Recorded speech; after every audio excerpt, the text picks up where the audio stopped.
certainly least.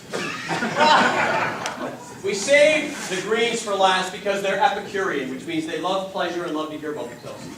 And they'd be across the street drinking, forming an IPO right now if we didn't save them for last. Now what? This will be funny. Greens. What you got, Greens? Encouraging breakthrough innovation. Encouraging. Envisioning new businesses. Oh, envisioning. Encouraging entrepreneurship. Identifying new markets and opportunities. Identifying. Creating new products and services. Identifying new markets and opportunities. Anticipating what the customer wants. Nice. Oh, anticipate. I like that. Starting creative experiments. Strategizing change. Strategize. That's pretty big stuff, Joe. Strategize. Big word for me too. So. Articulating future possibilities. Strategizing change. Emphasizing flexibility and adaptability. Strategizing, planning, articulating, emphasizing, not actually doing squat. Planning to do squat, but not actually really doing squat. Right? You've seen these guys, right? You've seen these guys at the meeting. You ever been to the green meeting? Oh, you're probably still in therapy over, right? What goes on in the green meeting? Idea guy. Oh, they're idea guys, yeah. And they're having ideas, and it starts out somebody saying, hey, you know, we got to figure out how to make these engines better. And somebody says, I was reading in Nature magazine about squid ink. And it just goes from there. And then it turns into a Grateful Dead concert. There's the girl in the hallways, there's too many mushrooms, Jerry's playing, and people are in the microbus out the back, and there's finger painting, and what's it mean? I don't know, I'm living in the now. Right? And it's all higgledy-piggledy. Now, incidentally, if you really want to piss the Reds off, piss the Greens off, here's how you do it. When they tell you about their super weird idea, tell them you saw it on the internet last night. I saw something like that on the internet. They'll hate you. They'll just totally hate you. They'll really ruin their buzz, man. They'll ruin you, bringing them down. How do they decide who becomes the leader? How do the idea guys decide who becomes the leader? Think about it. Do they have leaders? That's right, they don't have stinking leaders. They're so swap. You Americans make my ass twitch. Don't follow leaders. Don't follow stupid leaders. What do they follow? Themselves. They follow, yeah, themselves, my inner child, big ideas, you know, .org, .bio. Don't look at the light. Pretty colors. Never ask a green what they really do, because it's like a cab driver. You know, if a cab driver actually is interested in poetry or something, always say no, I hate poetry. Because what's the next phase? Oh, I'm a poet, here's my book. Or oh, I'm really the Queen of Sheba, whatever the hell it is. That's the green problem. They're never what they seem to be. Now, what tools, methods, and processes do they use to improve the firm? Think about it, think about it, think about it. What do they do to improve the firm? Tools, methods, and processes. Yeah, now that's the original answer, and it's the right answer, but I want to give you the basic answer. They love to invent tools, methods, and processes. They just don't actually like to use them. Look at them. Yes, I've designed a beautiful way. Does it work? You know. Oh, I'm done with that now. You'll always know, because if you get some strategy, you got to go like this. Does it go this way, or it's like modern art? You know you got a green on your hands. And they've been talking to other greens, which is always very, very dangerous, right? Very dangerous stuff. So what tools, methods, and processes do you use? Three things about greens. Greens absolutely love projects that are experiments. Now, I got to tell you something, Reds, that you probably already know. Do you know that this group up here has a dozen projects that never hit the P&L? Do you know that? I bet you do. You know why? Because they're good at hiding. They're always under the radar.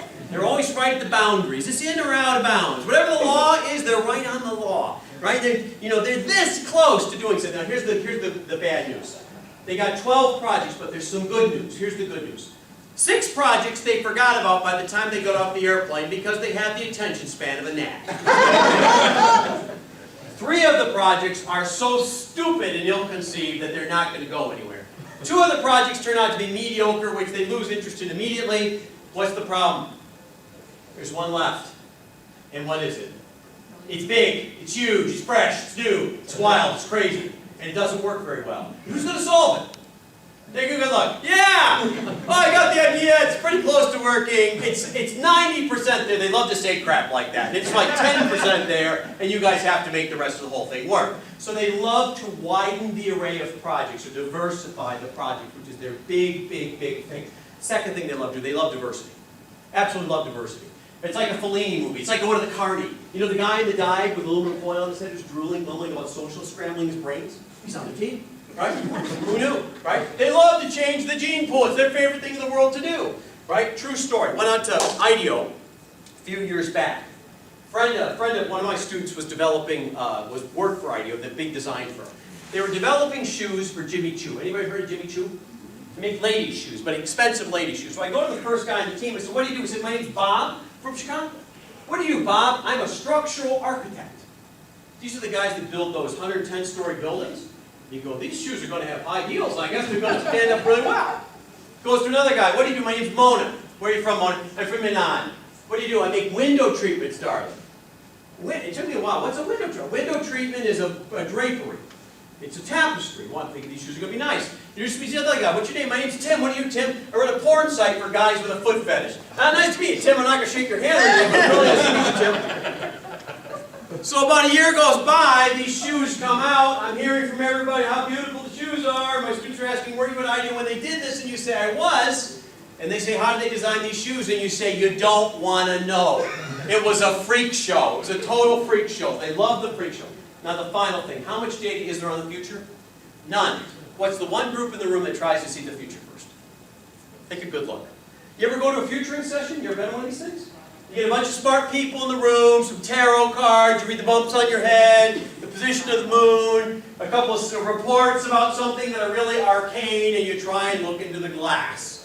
But they always know where the next turn is. It's annoying, isn't it? They're always in the right county, but always in the wrong city. You know what I mean? So this is the group that kind of gets it generally right first because they're looking out. So they love to spread the product array, the project array. They love to diversify the kind of people, and they love to speculate like crazy. Why do they fire people? Why do they fire people? They're stagnant. They're stagnant, yeah. Incidentally, Epicurean people don't fire people. You know, because they hate pain. Now, you used to be interesting, but you're not interesting anymore because now I know you really well, right? So familiarity breeds contempt in this group. So they move on. They're what we call serial monogamists. You know what I mean?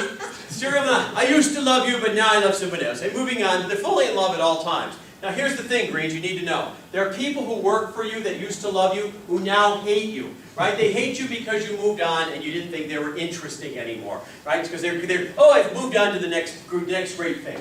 Now, where do we find these people in the firm? Where do we find the Greens? R&D. R&D, if we're lucky. Where else? Strategy. That's true. Strategy where there is no data on the future. That's why strategy is so wiggy cool sometimes. Where else do we find it? New product development. A lot of times in marketing. We find them in spin-offs, right? Where those new functions are going to happen. We're going to find them in those functions. We're going to find them in boundary functions. We're going to find them where our organization touches the rest of the world. We're going to find them a lot in those functions. What kind of companies are green? Let me turn this to another one. Why are entrepreneurial concerns almost always green? The dominant profile for an entrepreneurial concern. Because they can't compete on scope or scale. Right. They have to compete on novelty. Right? We've known this for almost a century. So the notion is they have to be new because you'll crush them otherwise. What other kind of firms are green? Think back to our list. Apple, Google, Vera Wang, you know, Pixar, you know, people who make entertainment kind of things, people who make blockbuster drugs, people who are startup companies, right? Software, some types of software companies, not all, but some types of software companies. Companies that basically make all their money on useful novelty. That's where we're going to find those green firms. What value do they create? Why happen? Because they really are quite literally impossible to manage. Their whole worldview, we call this group outsiders on the inside, their whole worldview is that they're not you.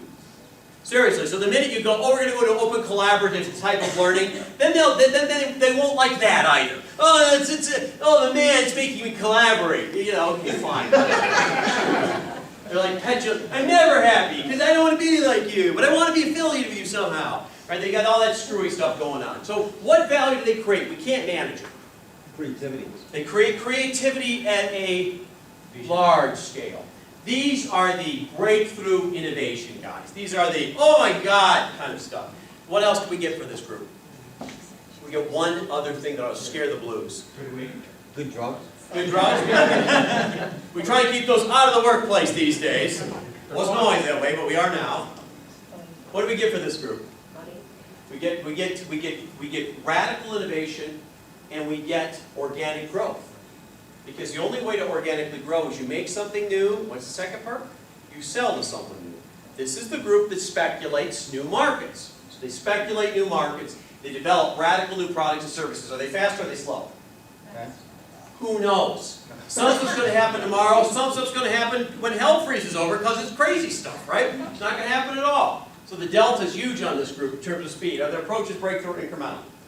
Well, of course, they're the breakthrough group in the room. What's the incredible dark side of the greens? Huge risk. This is the riskiest group. This is the group that's either going to change the world or they're going to hit the brick retaining wall on the back curve and blow up your good. Right? This is the guy at the Hadron Collider pulling the switch going, see you in hell, right? That's that group. You've got to keep an eye on this group because if you leave them alone too long, they'll kind of get together. This is Burning Man, full of smart people, you know, the Burning Man of intellectuals, right? They're all going to do crazy crap. This taken too far is chaos. Let's give them a round of applause. How fast? How much? How fast? How much? iTunes, Walmart. Little risk, lots of risk. How fast, how much? Now, 3 key learnings and one story, one very brief story. First key learning.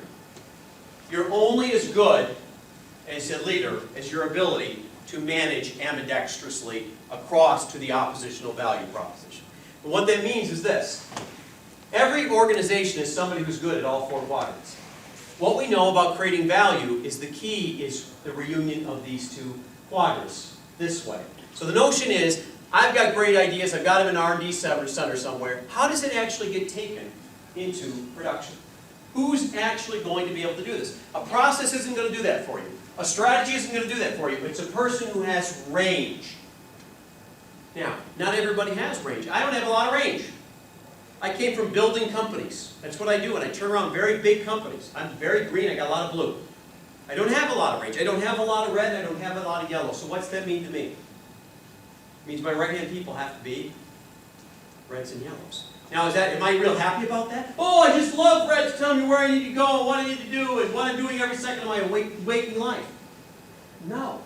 But if I don't do that, I'm never going to scale my ideas. So the first issue is, you have to be ambidextrous, and if you have a lot of range, that's great. But if you don't have a lot of range, you have to hook yourself up with someone else. Because the key is, every strength brings a weakness. These guys are very good at short-term performance, but they never build things that are sustainable. You build things that are sustainable, but you miss the interesting turn. You have big ideas, but you can't get them into operations. You have great operational ability, but you miss the big picture things that are going to happen. You guys are driven by process. You guys are driven by goals. You're driven by vision. You're driven by values. You have different mechanisms that make you go, that hold you together. And you're always surprised to see a firm that doesn't have your mechanisms. And you're always surprised to see it can work. We also use this morally. So we'll say the Chinese are doing this thing with just the relationships, it's immoral. No, it's not immoral, it's just different. It's just different than the way you do things. And we have to sort of break out of that. If we're going to be innovators, we're going to have to expand this. So ambidexterity is the first part, and I'm a terrible hypocrite. Terrible. Because I'd much rather go across the street where we usually start this course in my innovation lab. You know my innovation lab is right across the street.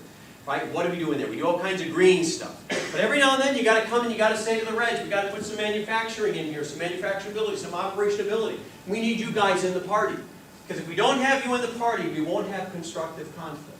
And even though we might have great ideas or wild ideas, we can't build them. And we need you. And that's the key. We need the opposite. Point number 2. It's about your portfolio, isn't it? It's about a portfolio life. What happens if I manage all the things in my life the same way? What if I manage my innovation lab, my consulting practice, being a professor and having journal articles and doctoral students? What if I manage them all the same way? I probably destroy most of the value in my life, and so would you.